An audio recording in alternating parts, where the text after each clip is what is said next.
Hello and welcome to Medical Dialogues Journal Club. I am Dr. Nandita Mohan. Here is what I have for you today.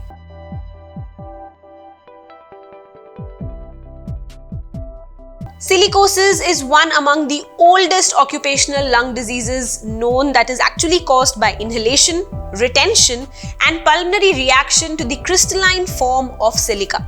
A variety of occupational exposures are associated with the occurrence of silicosis, that is mining, quarrying, cement, glass construction, ceramic, foundries, shipbuilding, rubber, cosmetic industries, jewelry, arts and crafts, sculpturing, dental materials, and many others.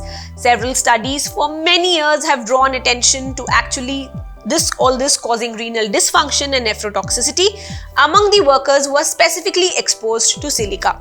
So this present study was conducted to actually evaluate the renal dysfunction among the Indian patients having silicosis and its correlation with the duration of exposure to silica dust. So the study included 52 eligible patients with a history of silica dust exposure, and silicosis did confirm on radiological examination. Investigations like their serum creatinine, their urine albumin, creatinine ratio was all done. The modification of diet in the renal disease formula was also used to calculate the GFR. So this study did show that 53.84% of the patients having albuminuria and a mean urinary albumin to creatinine ratio was also calculated. Isolated macroalbuminuria was detected in about 11.5% of the patients, while microalbuminuria was 42.3%.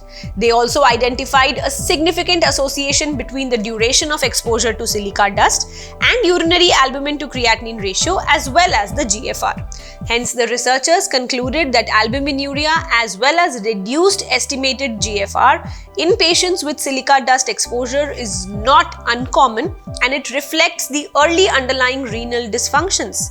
This study suggests a simple and cost-effective screening strategy for the early detection of renal dysfunction, specifically among silicosis patients, that may be considered as a tool to prevent further renal damage in such patients.